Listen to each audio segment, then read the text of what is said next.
কাল চলে গেছিলাম বোনের সাথে সুন্দরবন মেলা দেখতে ক্যানিংয়ের।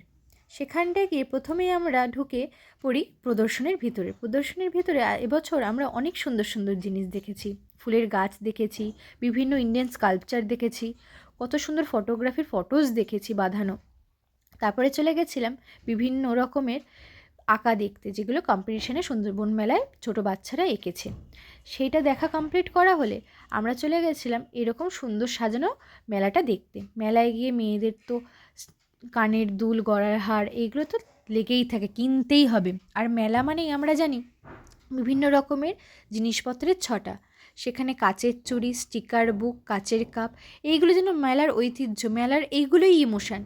আর ছোটোবেলায় স্টিকার বুক যেন সব বাচ্চাদের একটা নস্টালজিয়ার ব্যাপার। তারপরে চলে গেলাম আমরা স্টেজের পারফরমেন্স দেখতে।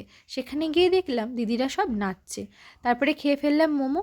মোমো খেতে খেতেও একটা পারফরমেন্স আমরা দেখে ফেললাম। আর এই দাদাটার মোমোটা দোকানের খুব সুন্দর ছিল, সত্যি এরকম মোমো অনেক দিন পর খেলাম।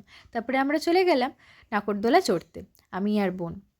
সেখানে গিয়ে বেশ ভালোভাবে উপরে উঠে দেখি পুরো ক্যানিংয়ের মেলাটা, বেশ সুন্দর দৃশ্য ছিল। তারপরে ফুচকা খেয়ে বোনের লাগলো ঝাল, বোন লাফালাফি করছিল, তাই কাকুকে তাড়াতাড়ি বলে আইসক্রিম দিলাম। এবার যখন আমি আইসক্রিম খাচ্ছি, উমা দেখি আকাশ দিয়ে এটা কী পড়লো গায়ে।